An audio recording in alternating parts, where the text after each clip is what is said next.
A very warm welcome to all of you. My name is Anchal Tyagi and this is my YouTube channel. तो आज हम start करने वाले हैं part 2 of unit 3 that is tourism through anthropological lens of BANS 183 IGNOU second year right. So इससे पहले part 1 posted है and you can also check my other content and previous units on the playlist and the channel. Now let's move to the further slide and I must tell you that you can join my telegram channel जहाँ पे आपको sessions की PDFs मिलती है जैसे एक unit complete होती है अपडेट्स वगैरह एग्जाम फॉर्म डे शीट्स वगैरह सब आपको वहाँ पे मिल सकता है. You can mail me comment me या फिर डाउट फॉर्म के अंदर आप अपने डाउट पूछ सकते हैं. Do like subscribe and share if you find the content the session helpful in any way right.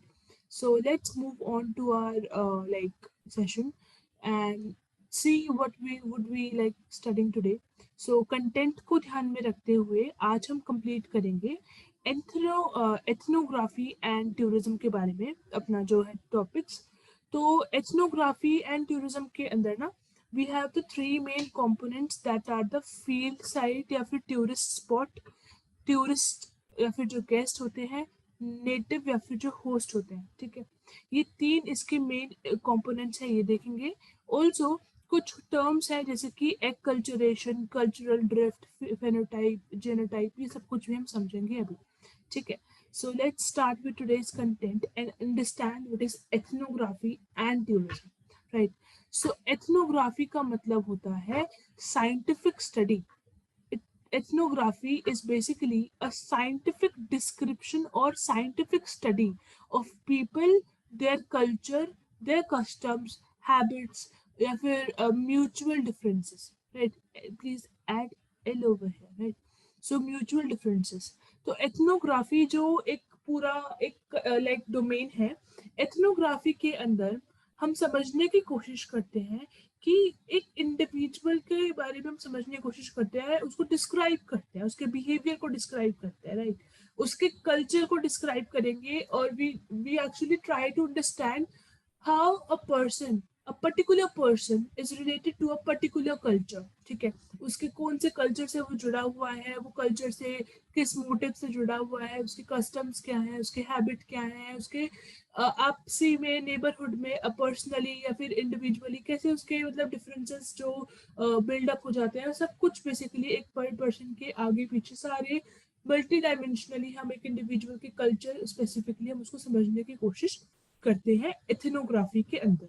ठीक है, अब देखो जब हम बात करते हैं एथनोग्राफी और टूरिज्म कैसे जुड़ा हुआ है, तो हम ये देखते हैं कि हमें जब हम बात कर रहे हैं कि एथनोग्राफी में हम एक इंडिविजुअल को समझते हैं, उसकी कल्चर को समझते हैं, तो टूरिज्म में जो इंडिविजुअल है या उसका कल्चर है वो एक बहुत इंपॉर्टेंट कंपोनेंट है, क्योंकि हम देखते हैं कुछ पर्टिकुलर कल्चर स्पेसिफिक टूरिज्म भी होता है या रिलीजन स्पेसिफिक टूरिज्म भी होता है.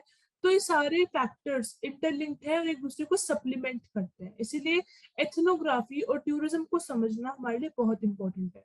अब हम देखते हैं कि जो एथनोग्राफी होता है that is basically a intrinsic part of anthropological investigation.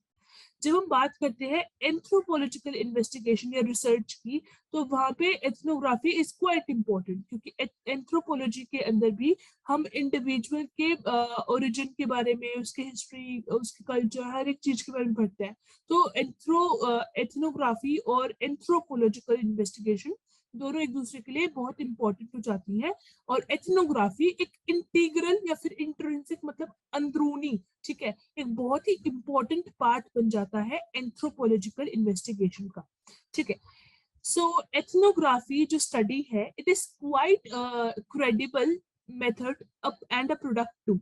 ये एथनोग्राफी जो हमारे लिए एक मेथड है एक इंडिविजुअल के कल्चर को जानने में, उनके कस्टम्स को समझने में, एक बहुत ही ज्यादा क्रेडिबल मेथड है, मतलब बहुत ही ज्यादा हम इसके ऊपर विश्वास कर सकते हैं. It is quite credible and ये कहीं ना कहीं एक मेथड भी है और एक प्रोडक्ट भी है, कहीं ना किसी इन्वेस्टिगेशन का ये आउटपुट भी है. ठीक है, फिर हम देखते हैं कि इस पर्टिकुलर फील्ड के अंदर, एथनोग्राफी के अंदर क्या होता है, there is direct engagement with people.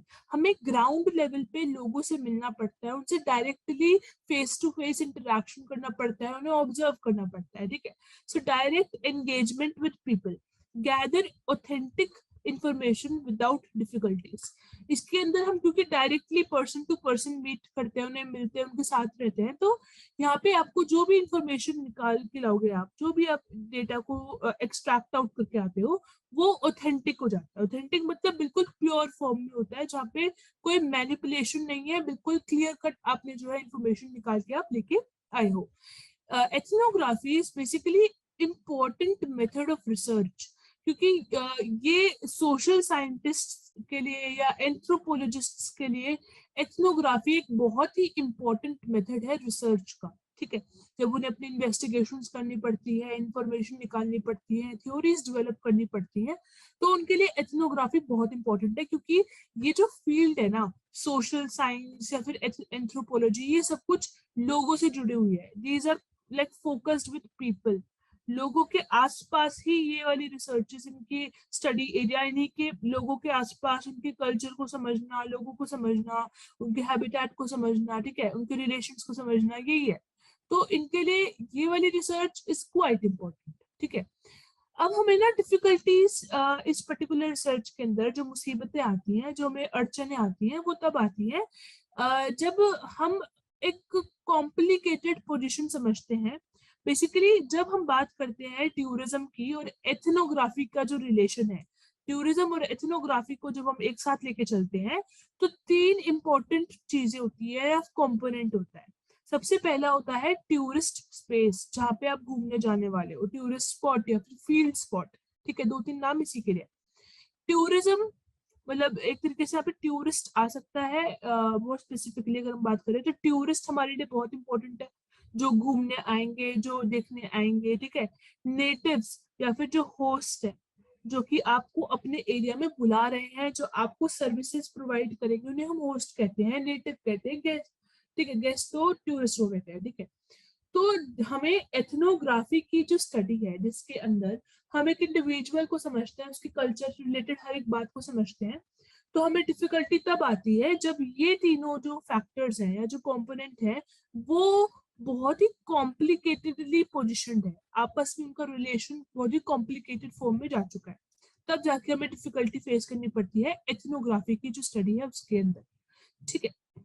अब हम देखेंगे ये कुछ विजुअल्स हैं जिसको आप देख सकते हैं। अब हम देखेंगे पहला जो कंपोनेंट है फील्ड, टूरिस्ट स्पॉट, जहाँ पे टूरिस्ट घूमने आते हैं आपके एरिया में। जब कोई बाहर से आता है तो उसको, आपके उस पर्टिकुलर एरिया को हम टूरिस्ट स्पॉट कहेंगे या फील्ड साइट कहेंगे, ठीक है। तो ऐसे टूरिस्ट स्पॉट जहाँ पे हिस्टोरिकल सिग्निफिकेंस है, जो हिस्टोरिकली पास्ट से जुड़ी हुई कुछ बातें उसकी बहुत महत्वपूर्ण है, जिस वजह से लोग वहाँ पे आके देख के जाते हैं, जैसे हड़प्पा सिटी हो गई है ना। तो ऐसे से बहुत सारी जगहें हैं, इंडिया में भी बहुत सारी हैं, जहाँ पे बिकॉज ऑफ हिस्टोरिकल फैक्टर वहाँ पे जो है लोग विजिट करते हैं, ठीक है। तो tourist spot is visited because of the historical significance. उस जगह को हम घूमने जाते हैं क्योंकि वहाँ की जो है हिस्टोरिकल सिग्निफिकेंस रही है। और एक तरीके से ना, हमने जो उस पर्टिकुलर स्पॉट के बारे में जो बातें सुनी हैं, जो भी हमें इंफॉर्मेशन पता है, हम उसके हिसाब से ना एक ना इमेज तैयार कर लेते हैं, ठीक है। We try to create a image in our mind regarding that particular spot or a tourist place on a idealistic basis, ठीक है।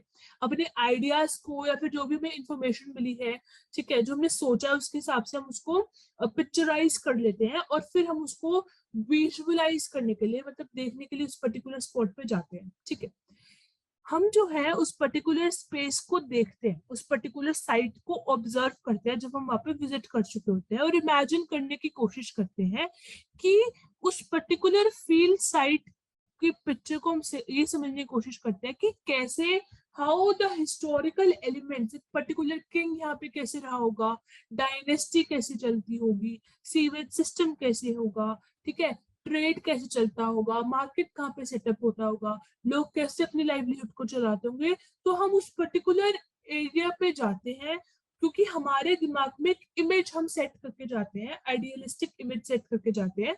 तो हम क्या करते हैं, हम उस पर्टिकुलर एरिया को विजुअलाइज करने की कोशिश करते हैं, इमेजिन करने की कोशिश करते हैं when visit them and create an exotic imprint in them। ठीक है, अब देखो बहुत सारी जो साइट है, ये जो टूरिस्ट स्पॉट है, उसकी बहुत सारे past of the site is visualized and demand by the people.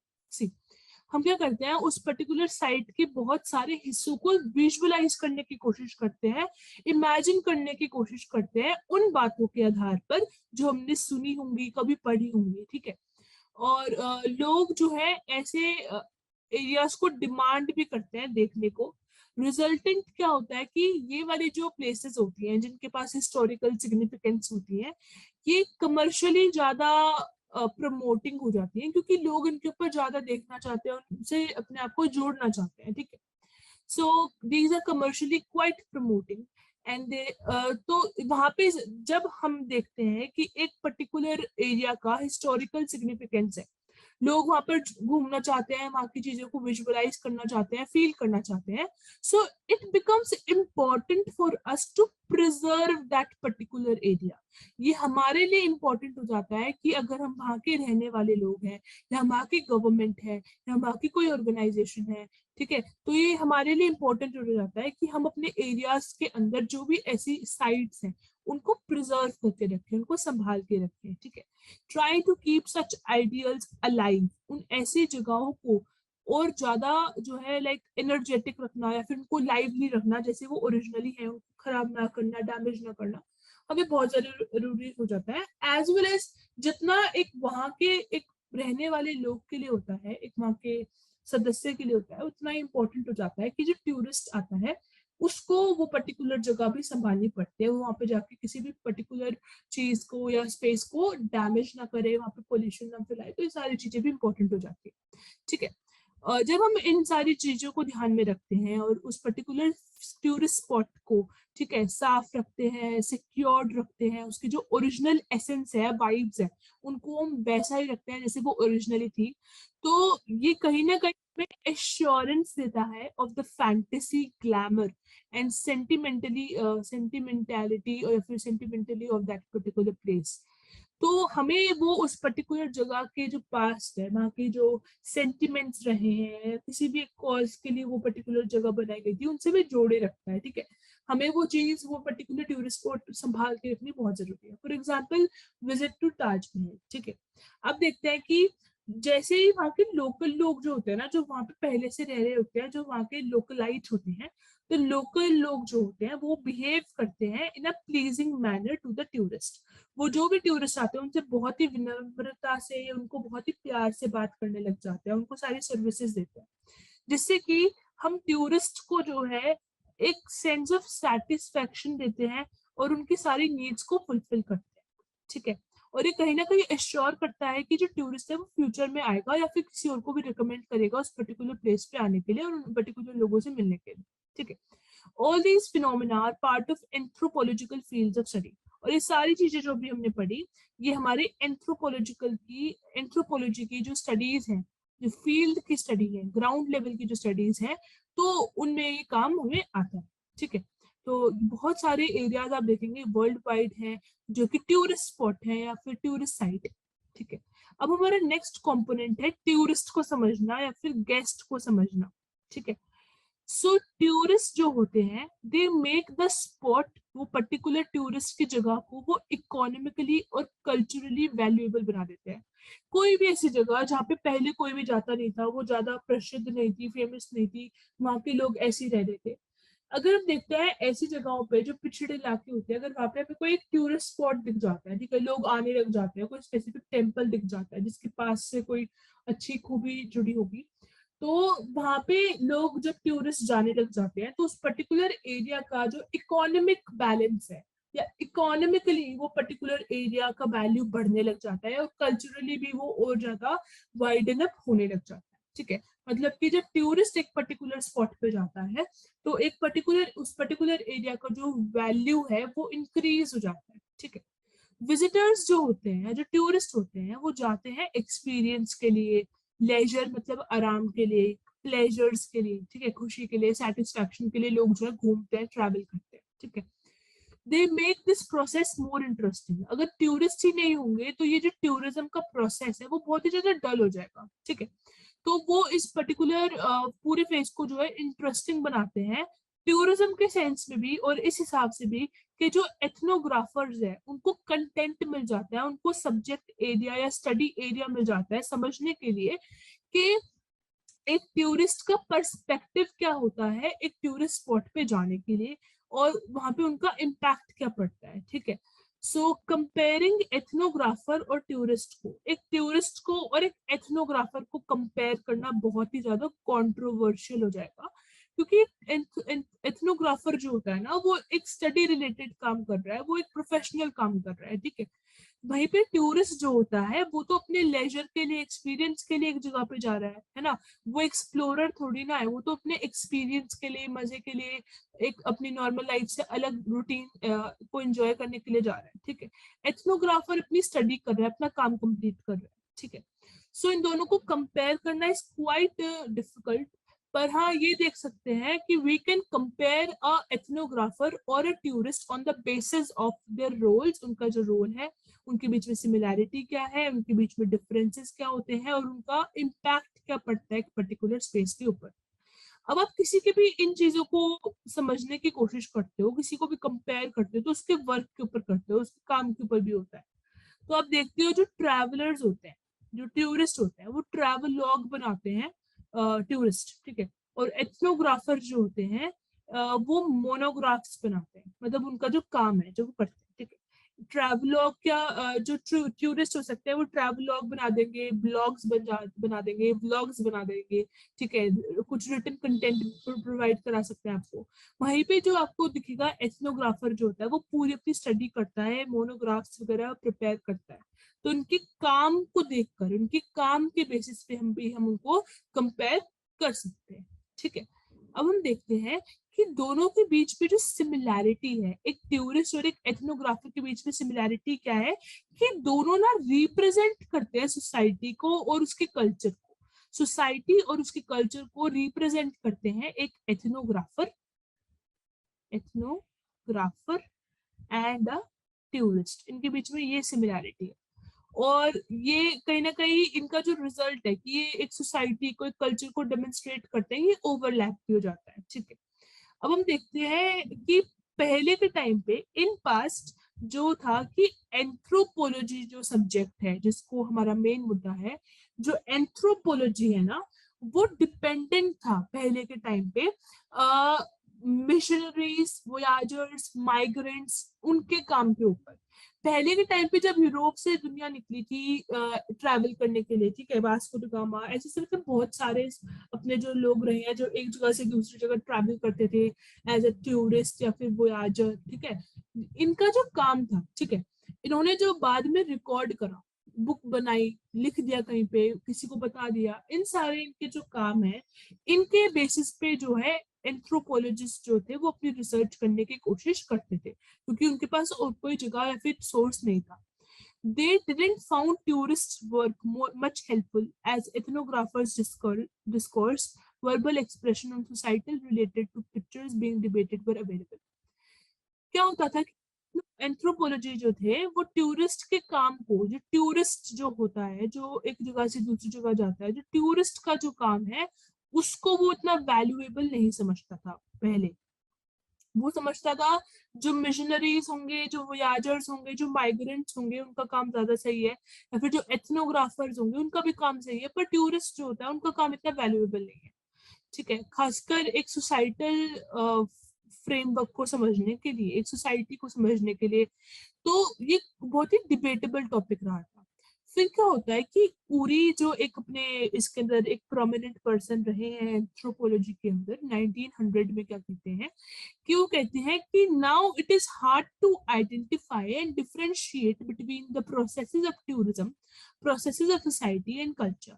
अब वो उरी 1900 में अपना एक नोशन, एक बात आगे रखते हैं कि अब जो है ये मुश्किल हो चुका है समझना या फिर भेदभाव करना, डिफरेंशिएट करना उन प्रोसेसेस के बीच में, मतलब एक टूरिज्म का प्रोसेस के बीच में, सोसाइटी के बीच में, कल्चर के प्रोसेसेस के बीच में डिफरेंशिएट करना थोड़ा सा मुश्किल हो चुका है, कठिन हो चुका है। It was like in postmodern world, meaning, perception, representation varies for different observers. फिर हम देखते हैं कि पोस्ट मॉडर्न वर्ल्ड में आते आते लोगों की जो परसेप्शन था, उनका जो समझ था, वो चेंज होने लग जाता है और वो वेरिड होने लग जाता है। मतलब वो अब अपनी बिलीफ्स को सेटअप करते हैं और उनके लिए अब मुश्किल नहीं होता दूसरों के काम को समझना, ठीक है, और बेसिकली उससे हेल्प लेना, ठीक है। 1955 में क्या होता है, लिवाई स्ट्रॉसेस जो है अपनी एक वर्क निकालते हैं, बुक निकालते हैं, कंटेंट निकालते हैं, जिसका नाम है ट्रिस्टेस ट्रोपिक्स। ट्रोपिक्स मतलब ये यूरोपियन वर्ड्स हैं तो थोड़ी बहुत प्रोनाउंसिएशन ऊपर नीचे हो सकती है। सो ये एक क्लासिक एग्जांपल है, एक बहुत ही लाइक लेजिट एक एग्जांपल है एंथ्रोपोलॉजिस्ट के ट्रैवल का, जिसके अंदर लिवाई जो है अपना काम प्रोवाइड करता है और ये कहीं ना कहीं एंथ्रोपोलॉजी की स्टडी के हिसाब से भी इसका काम बहुत अच्छा रहा है, ठीक है। पर वो ना एक चीज करता है, but that particular person ironically, मतलब नॉर्मली क्या करते हैं लोग, ट्रैवल अगर किसी ट्रैवल के बेसिस पे या फिर एक एंथ्रोपोलॉजिकल ट्रैवलिंग के ऊपर अगर काम तैयार करते हैं, बुक तैयार करते हैं, कंटेंट तैयार करते हैं, तो वो बताते हैं कि ट्रैवलिंग कैसी है, टूरिस्ट क्या होते हैं, इन सारी चीजों के बारे में बताते हैं, ठीक है। उनके बारे में अच्छी अच्छी बातें बताएंगे, हमें और इन्फॉर्मेशन देंगे। पर यहाँ पे ये जो पर्सन था, ठीक है, लिवाई ट्रोसेस, इसने जो अपना काम प्रोवाइड करा ट्रिस्टे ट्रोपिक्स, ठीक है, इसने स्ट्रेस करा, इसने फोकस डाला अपनी जो उसकी हेट्रेड थी ट्रैवल के लिए और उन लोगों के लिए जो ट्रैवल करते हैं। बेसिकली ये जो पर्सन था इसको ट्रैवलिंग पसंद नहीं थी और लोगों को भी उसको ये भी नहीं पसंद था कि by he used to think कि बाय अ पर्सन ट्रैवल, उसको ये पसंद ही नहीं था कि लोग ट्रैवलिंग करें, उसको वो सारी चीजें नहीं पसंद थी, ठीक है। और उसने उस पर्टिकुलर बेसिस पे उस अपने माइंड सेट के साथ ही बुक तैयार करी थी। और ये जो कंटेंट इसने तैयार करा, ये अभी भी एंथ्रोपोलॉजिकल काम के अंदर या नॉलेज के अंदर बहुत काम की है। तो ये आयरनी है कि नॉर्मली लोग जो है तारीफ करते हैं, इंफॉर्मेशन देते हैं, इसीलिए उनका काम प्रसिद्ध हो जाता है। यहाँ पे वो ट्रैवलिंग के अगेंस्ट बोल रहा है, फिर भी उसका काम जो है एंथ्रोपोलॉजिकल रिसर्च के अंदर काम आ रहा है।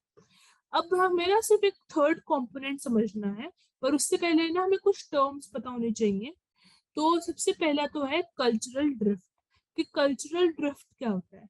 कल्चरल ड्रिफ्ट बेसिकली वो स्लो चेंज होता है, वो धीरे धीरे जो चेंज हमें देखने को मिलता है, बदलाव देखने को मिलता है, जब एक इंडिविजुअल का कल्चर या तो खत्म हो जाता है या वो किसी और के कल्चर को अपना लेता है एक पर्टिकुलर कल्चरल एलिमेंट में या किसी भी प्रैक्टिस के फॉर्म में। कल्चरल ड्रिफ्ट मतलब कि जब आप दूसरे कल्चर की वजह से अपने कल्चर के जो गुण हैं, जो वैल्यूज हैं या फिर जो उसकी टेक्निक्स है, मेथड्स हैं, उनको आप थोड़ा थोड़ा कम कर देते हो और दूसरों की जो नॉलेज है कल्चर की उसको थोड़ा थोड़ा अपने अंदर डाल देते हो। जैसे कि आजकल हमें देखने को मिलता है फैशन या स्टाइलिंग चेंज हमें देखने को मिलता है, ठीक है। वेस्टर्नाइज्ड हम कपड़े पहनते हैं, उनकी तरह रहने की कोशिश करते हैं। तो ये कल्चरल ड्रिफ्ट का पार्ट है, क्योंकि हम छोटे छोटे चेंजेस देख रहे हैं, है ना, जिसके अंदर हम दूसरे अपने कल्चर को थोड़ा सा कम करके दूसरों के कल्चर की कुछ कुछ खूबियों को अपने अंदर डालने की कोशिश करते हैं। तो उसी को कहते हैं हम कल्चरल ड्रिफ्ट। अब हम देखते हैं एक्कल्चरेशन क्या होता है। एक्कल्चरेशन मतलब क्या होता है, ये एक पूरा प्रोसेस होता है जिसके अंदर आप दूसरे के कल्चर को कंप्लीटली अपने कल्चर के अंदर डाल देते हो, ठीक है। आप क्या, क्योंकि दूसरे का कल्चर जो होता है, जो अदर कल्चर है, मान लीजिए अदर कल्चर जो है वो ज्यादा डोमिनेंट है, आपको वो ज्यादा डोमिनेंट लग रहा है आपके खुद के कल्चर के ऊपर, आपको वो ज्यादा इंपॉर्टेंट लग रहा है दूसरा कल्चर। इस वजह से आप उस पर्टिकुलर दूसरे कल्चर को अडॉप्ट कर लेते हो और अपने कल्चर के अंदर उसको डाल देते हो, या फिर अपना कल्चर बिल्कुल खत्म कर दोगे और दूसरे के कल्चर को एक्सेप्ट कर लोगे, अपने अंदर डाल दोगे। तो इसको हम कहते हैं एक्कल्चरेशन। पिछले वाली कल्चरल ड्रिफ्ट के अंदर हम छोटी छोटी खूबियां देख रहे थे, स्मॉल स्मॉल चेंजेस देख रहे थे, और जो स्लो चेंजेस भी थे वो बहुत ही धीरे धीरे हो रहे थे, आराम आराम से, कभी हमने कुछ बाहर का खा लिया, ये सब कुछ हमारे ऐसे मतलब कल्चरल ड्रिफ्ट, हम दूसरों के कल्चर की कुछ कुछ खूबियां अपने अंदर डाल रहे हैं, वो भी बहुत स्लो फेज में, ठीक है।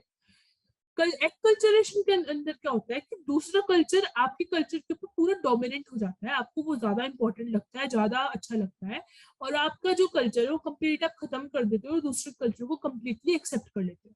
One cultural group adopting the practices of another cultural group, इसको हम कहते हैं एक्कल्चरेशन, ठीक है।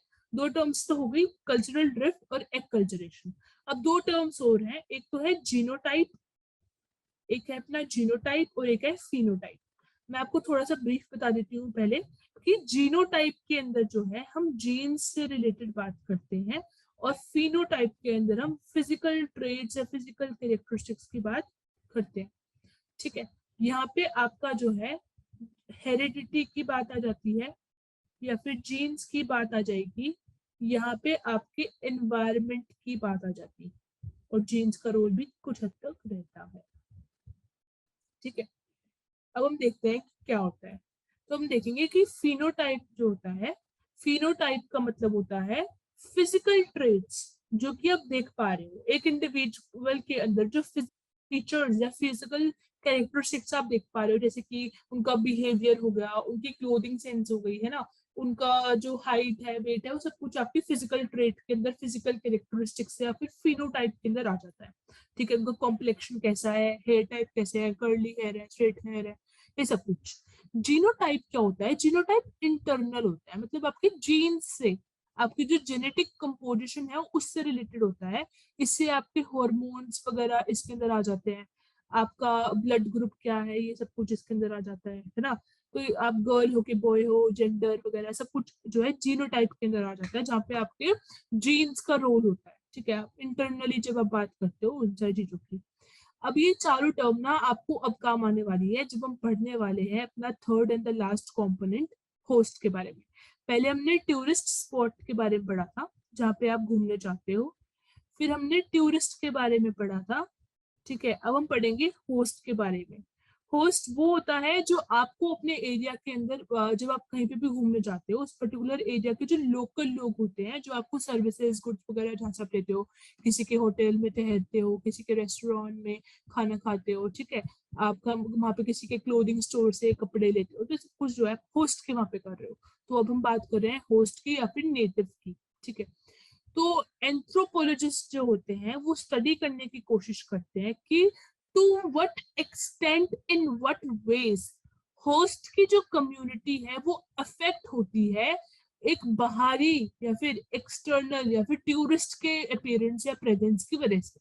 हम बेसिकली एंथ्रोपोलॉजिस्ट जो होते हैं, हम तो नहीं, मतलब एंथ्रोपोलॉजिस्ट जो होते हैं वो ये देखते हैं कि किस हद तक और कितने तरीकों से एक पर्टिकुलर होस्ट, मतलब जो आपको सर्विसेज या गुड्स प्रोवाइड कराते हैं, उनके ऊपर असर होता है टूरिस्ट की वजह से। ठीक है, होस्ट क्या करता है, जो आपको सर्विसेज प्रोवाइड कराता है, जो लोकल लोग होते हैं पर्टिकुलर जगह के, वो कोशिश करते हैं कि वो ना जिस मैनर में एक गेस्ट है या टूरिस्ट का जो बिहेवियर है उसको कॉपी करने की कोशिश करते हैं over a period of time, और उसको उनको शो करने की कोशिश करते हैं, मतलब कि टूरिस्ट के जो बिहेवियर है उसको कॉपी करते हैं, और एक और उनके हिसाब से अपने आप को प्रेजेंट आउट करते हैं। It certainly affects host culture and social structure. Host की जो कम्युनिटी है या होस्ट की जो दुनिया है, उसका कल्चर या उसका सोशल स्ट्रक्चर कहीं ना कहीं उससे अफेक्टेड हो जाता है। It occurs more frequently if the tourist comes from a superior culture.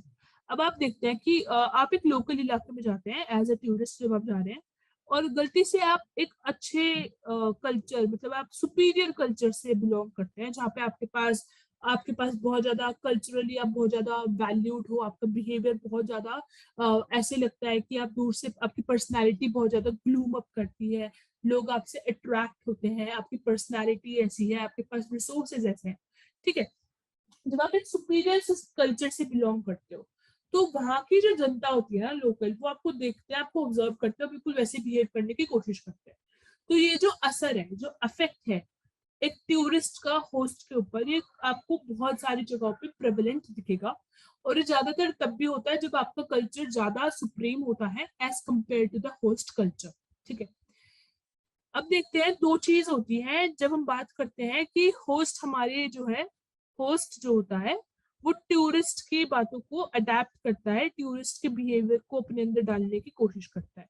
तो दो चीज होती है, एक तो होता है कल्चरल ड्रिफ्ट और दूसरा होता है एक्कल्चरेशन। अभी हमने पढ़ा कि एक कल्चरल ड्रिफ्ट कब होता है, जब होस्ट जो है, जो आपका होस्ट है, वो आपके टूरिस्ट की कुछ कुछ खूबियों को अपने अंदर लेता है और धीरे धीरे जो चेंजेस होते हैं उनको हम कहते हैं कल्चरल ड्रिफ्ट। ये सिंपल होता है इन नेचर। जब हम बात करते हैं एक कल्चरेशन के अंदर क्या होता है कि होस्ट ना कंप्लीटली टूरिस्ट के कल्चर को अपने अंदर डाल देता है और अपने कल्चर को छोड़ देता है। इसको हम कहते हैं एक कल्चरेशन और ये बहुत कॉम्प्लेक्स हो जाता है, ठीक है, क्योंकि बहुत ही ड्रास्टिक चेंज हो जाता है एक पर्टिकुलर इंडिविजुअल के अंदर, ठीक है। अब हम देखते हैं कुछ ना पर्टिकुलर स्कॉलर्स रहे थे जिन्होंने होस्ट के ऊपर कुछ बातें बताई हैं, जैसे कि मेडिसिन एंड वॉल ने 1992 में बोला कि उन्होंने ना पूरा एक एनालिसिस हमें प्रोवाइड करा। Just let me clear the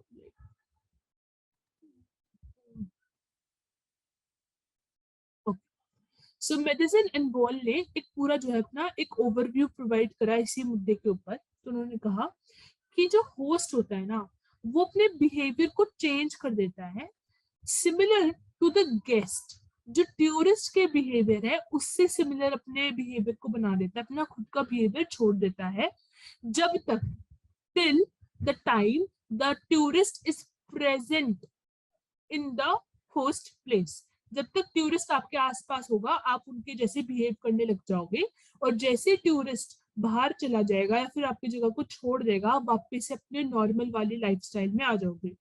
इसको हम कहते हैं कल्चरल ड्रिफ्ट। और ये फिनोटाइपिक बिहेवियर है क्योंकि आप फिजिकली एक्सटर्नली अपने अपने बिहेवियर को चेंज करते हो, अपने पहनावे को चेंज करते हो टूरिस्ट के हिसाब से, ठीक है। जैसे टूरिस्ट चला जाता है फिर आप अपने नॉर्मल बिहेवियर के अंदर आ जाते हो। पर अब ध्यान से सुनना, पर जब हम इस पर्टिकुलर प्रोसेस को बहुत सालों तक करते हैं तो एक टाइम के बाद आपको दिखेगा कि आप एक टाइम के बाद दूसरों के कल्चर को अडॉप्ट कर लेते हो और अपने कल्चर को छोड़ देते हो, बेसिकली एक कल्चरेशन की तरफ चलने लग जाते हो, ठीक है। अब दूसरी बात बताई उन्होंने मेडिसिन एंड बॉन्ड ने कि but if behaviour change due to the presence of host presence of tourist रहेगा यहाँ पे, presence of tourist becomes more permanent as of cultural change is handed over from one generation to another, then it becomes acculturation। के पहले तो आप temporary time के लिए अपने बिहेवियर को अपनी पर्सनालिटी को टूरिस्ट के हिसाब से बदल रहे थे। अब एक टाइम के बाद अगर आप क्या करते हो आपका जो बिहेवियरल चेंज है आपकी पर्सनालिटी जो है अब लंबे टाइम तक परमानेंट टाइम तक आपके जो बिहेवियर है सब कुछ चेंज हो जाता है। आप अपने न्यू जनरेशन को टूरिस्ट के हिसाब से तैयार कर देते हो, उनको पढ़ाने लग जाते हो, उनको एजुकेशन देते हो, उनकी पर्सनालिटी वैसे तैयार करते हो, उनके जीन्स में चीजें आने लग जाती हैं, ठीक है। तो उनके बिहेवियर वो नेचुरली अब उनके अंदर वो चीजें आने लग जाती हैं आपकी आने वाली जनरेशन के अंदर, बिकॉज आपका जो टूरिस्ट का इन्फ्लुएंस है वो रहा है, ठीक है। आपको पहले एक लैंग्वेज नहीं आती थी, आप इंग्लिश बोलने की कोशिश करते हो टूरिस्ट के सामने, उनसे इंटरेक्ट करते हो। फिर एक टाइम के बाद क्या होता है आप धीरे धीरे क्या करते हो अपने आने वाली जनरेशन को जो है इंग्लिश सिखाते हो, स्पेनिश सिखाते हो, फ्रेंच सिखाते हो, बहुत सारी नॉलेज को दे देते हो, उनको तैयार कर देते हो उस हिसाब से, ठीक है। उनके अंदर वो चीजें एनग्रेन्ड कर देते हो, तो वो एक्कल्चरेशन की तरफ आप उन्हें आगे लीड आउट कर देते हो। ये जीनोटाइपिक बिहेवियर होता है क्योंकि कहीं ना कहीं आपके एक टाइम पे ब्लड में उसके ब्लड के अंदर आने लग जाता है। फॉर एग्जाम्पल अगर आप देखोगे कि ब्रिटिश जब इंडिया में आए थे तो वो हमारे जो हिल स्टेशन है वहाँ पे गर्मियों में शिफ्ट हो जाया करते थे, ठीक है, क्योंकि उनके लिए इंडिया का जो टेम्परेचर है वेदर है वो बहुत ज्यादा डिफिकल्ट था सहना, ठीक है, क्योंकि उनकी लाइफस्टाइल अलग थी। तो जब वो हिल स्टेशन वगैरह पे जाते थे तो उनका असर जो है वहां पे आज तक भी है।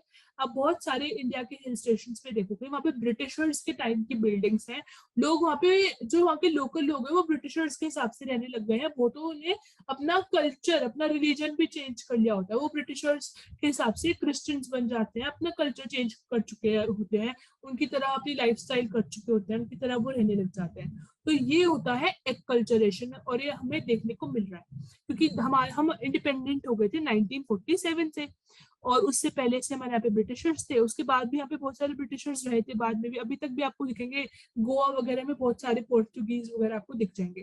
तो ये जो स्लो स्लो चेंज हमें देखने को मिला उस टाइम पे 1947 के टाइम पे उन्होंने कल्चरल ड्रिफ्ट किया होगा, है ना, हिल स्टेशन के लोगों ने, वो थोड़े थोड़े चेंजेस अपने अंदर ले रहे थे। आप देखोगे कि 2022 के अंदर जो अब वहाँ के लोग हैं वो पूरा स्पेसिफिकली अपने कल्चर को टूरिस्ट के कल्चर के हिसाब से इन्फ्लुएंस कर चुके हैं, ठीक है। अभी लास्ट स्लाइड है, लास्ट कुछ चीजें हैं कि एक ऐसे ही अपने प्रोमिनेंट पर्सन रहे हैं एंथ्रोपोलॉजी में जिनका नाम है नैश। तो नैश ने अपना काम दिया on adaptations host communities make when they become tourist destination, कि क्या क्या एडेप्टेशंस, क्या क्या होस्ट कम्युनिटी अपने अंदर चीजें डालती हैं जब वो एक टूरिस्ट डेस्टिनेशन बन जाती है। तो इसके ऊपर उन्होंने कहा कि होस्ट जो होता है ना, वो टूरिस्ट के लिए इंफ्रास्ट्रक्चर तैयार करता है, होटल, रेस्टोरेंट, रोड्स, पार्क्स वगैरह सब कुछ तैयार करता है, और अपनी बेस्ट केयर प्रोवाइड करता है, बेस्ट सर्विसेज प्रोवाइड करता है टूरिस्ट को, जिससे कि टूरिस्ट को बिल्कुल अपने घर जैसा लगे, बिल्कुल अपना लाइवलीनेस वहां पे बनी रहे। ठीक है, they make significant changes in their lives too. और इस वजह से, क्योंकि उनको सब कुछ चेंज करना पड़ता है, वो कहीं ना कहीं अपनी खुद की लाइफ के अंदर भी बहुत सारे मेजर चेंजेस लेके आ जाते हैं। और क्योंकि उन्हें दूसरों को एक पर्टिकुलर एनवायरनमेंट प्रोवाइड करना है, तो वो खुद को भी अपने आप को उनकी तरह ढाल देते हैं, अपने आप को चेंज कर देते हैं। ठीक है, नैश ने ये कुछ पॉइंट्स अपने बताए थे। अब जो टूरिस्ट होस्ट होता है ना, टूरिस्ट होस्ट का जो रिलेशन होता है ना, वो आजकल या वैसे भी बहुत ज्यादा मिस इंटरप्रेटेड रहता है। ठीक है, लोग कहीं ना कहीं कुछ ना कुछ अलग मीनिंग निकाल लेते हैं, एक अलग सेंस निकाल लेते हैं। क्योंकि हम क्या देखते हैं कि दोनों ही जो होते हैं, जो टूरिस्ट होते हैं और जो होस्ट होते हैं, वो एक दूसरे के लिए अनरियल या फिर ओवर आइडियलिस्टिक एक्सपेक्टेशन लगा लेते हैं, और एक्सपेक्ट करते हैं कि जो दूसरा सामने वाला या तो होस्ट हो या टूरिस्ट हो, वो उन एक्सपेक्टेशन के हिसाब से ही हमारे साथ रहेगा। होस्ट सोचता होगा कि टूरिस्ट जो होगा वो हमें सर्विसेज देने का मौका देगा, है ना, हमारे हमारे यहाँ पे रहेगा, हमें प्लीज आउट करेगा, हमारी सर्विसेज को अच्छा करेगा, ऐसे कुछ भी, मतलब जो अपनी एक्सपेक्टेशन एक होस्ट लगा लेता है टूरिस्ट से, वो सोचेगा कि इस पर्टिकुलर सीजन में बहुत सारे लोग आएंगे, ये होगा वो होगा। ठीक है, और ऐसे ही टूरिस्ट होस्ट से एक्सपेक्टेशन लगा लेता है कि होस्ट हमें ऐसे प्रोवाइड करेगा, ठीक है, सर्विसेज, और हमें जो है ऐसे से अपनी सिटी को दिखाएगा, वहां पे हमें अच्छी तरह रिस्पेक्ट मिलेगी, हमें ऊपर रखा जाएगा, ऐसा कुछ होगा। ठीक है, तो हम क्या करते हैं ना, हम एक दूसरे से, अगर मैं होस्ट हूँ और सामने वाला टूरिस्ट है या फिर टूरिस्ट मुझसे, हम एक दूसरे से अनरियलिस्टिक एक्सपेक्टेशन लगा लेते हैं, वो कभी पूरी नहीं होने वाली है, फिर वो वेरली कभी कभी पूरी होंगी। तो इस वजह से क्या होता है, मिस इंटरप्रिटेशन जो हो जाती है वो डेवलप हो जाती है होस्ट और टूरिस्ट के बीच में। इसीलिए हमें जरूरी होता है कि हम रियलिस्टिक एक्सपेक्टेशन रखें, नॉर्मल अपनी उसमें हम सामने वाले से एक्सपेक्टेशन रखें जब भी हम टूरिज्म वाले प्रोफेशन में या फिर स्फेयर के अंदर जाते हैं। ठीक है, अब ऐसे ही एक अपने स्कॉलर रहे हैं सेल्जार एंड ग्राबन। तो इन दोनों ने जो है अपना काम प्रोवाइड करा था, जिनकी इनकी बुक का या फिर कंटेंट का नाम था टूरिज्म इमेजिनरीज एंथ्रोपोलॉजिकल अप्रोचेस। इस पर्टिकुलर काम को उन्होंने 2014 में प्रोवाइड करा था, जिन्होंने ये जो टूरिज्म और टूरिस्ट और होस्ट के बीच में मिस इंटरप्रिटेशन है, इन सारी कंसर्न्स के ऊपर ही इन्होंने अपना काम तैयार करा था, जिन्होंने इन सारी कंसर्न्स को हाईलाइट किया था लोगों के सामने। ठीक है, तो ये हुआ आज का सेशन खत्म, and I hope that you all had gain some knowledge, आपको कुछ ना कुछ नॉलेज मिली होगी, समझ में आया होगा। ठीक है, so you can like, subscribe and share for sure. You have to subscribe जिससे कि आप अगले वीडियोस के लिए अपडेटेड रहें। You can support me by doing this, you can share it अपने ग्रुप्स वगैरह में, जिससे कि और भी जो बच्चे हैं, एग्जाम्स आने वाले हैं, तो they can do also there preparation. ठीक है, that's all for today guys. Only last part is left in this particular unit. I would be publishing it much sooner right now. Okay, so stay tuned, stay blessed guys. Bye bye, take care.